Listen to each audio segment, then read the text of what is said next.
வணக்கம். இன்றைக்கி விருந்தோம்பலில் சவுச்சவ் வச்சு ஒரு கலர்ஃபுல்லான ஒரு அவியல் எப்படி செய்யுதுன்னு பார்ப்போம். வீடியோவை ஸ்கிப் பண்ணாமல் பாருங்கள். நான் இன்றைக்கி 2 மீடியம் சைஸ் அளவுக்கு சவுச்சவை தோல் சீவிட்டு நீல வாக்கில் இந்த மாதிரி கட் பண்ணியிருக்கேன். நீங்கள் ரெகுலராக காய்கறி அவியல் கட் பண்ணுற மாதிரி நீளமாக இந்த மாதிரி கட் பண்ணிக்கோங்க. கொஞ்சம் திக்காக இருக்கணும்.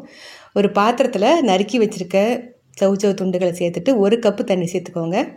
தண்ணி சேர்த்துட்டு மீடியம் ஹீட்டில் வச்சு வேக வைக்கணும். ரொம்ப தண்ணி சேர்த்துறாதீங்க. நடுவில் இந்த மாதிரி கிண்டி விட்டுக்கோங்க.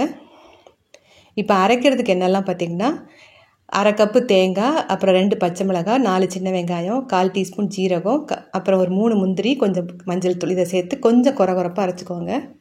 இப்போ 3/4 பதம் வரைக்கும் சவுச்சவெல்லாம் வெந்துருச்சு.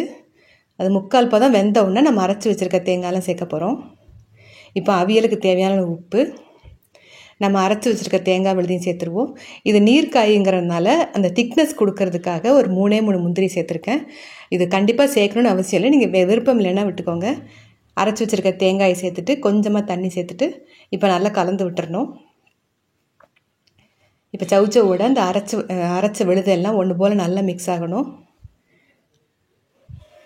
மிக்ஸ் ஆன பிறகு மீடியம் ஹீட்டில் வச்சு கொதிக்க வைங்க.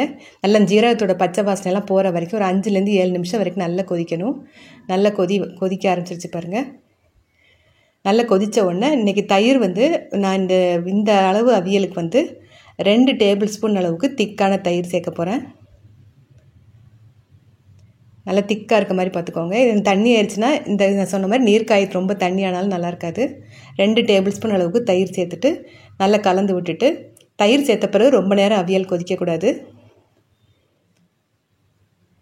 இப்போ தேங்காயெல்லாம் சேர்த்த பிறகு பார்த்திங்கன்னா அவியல் கரெக்டாக பதம் வந்திருக்கும். இப்போ ஒரு நிமிஷம் கொதிக்க வச்சா போதும். கடைசியாக ஒரு 2 டேபிள் ஸ்பூன் அளவுக்கு பச்சை தேங்காய் எண்ணெய். இதுக்கு வேறு எந்த எண்ணெயும் மாற்றக்கூடாது. தேங்காய் எண்ணெய் தான் நல்ல வாசம் கிடைக்கும். ஒரு 10லேருந்து 15 ஃப்ரெஷ்ஷான கருவேப்பிலை சேர்த்துட்டு கேஸ் ஆஃப் பண்ணிடுங்க. அவ்வளோதான், சூப்பரான சவுச்சவ் அவியல் ரெடி ஆயிடுச்சு. யூஸ்வலாக சவுச்சவில் கூட்டு, அப்புறம் பொரியல் அந்த மாதிரி தான் செஞ்சு சாப்பிட்டுருப்பீங்க. இந்த அவியல் ரொம்ப நல்லாயிருக்கும்.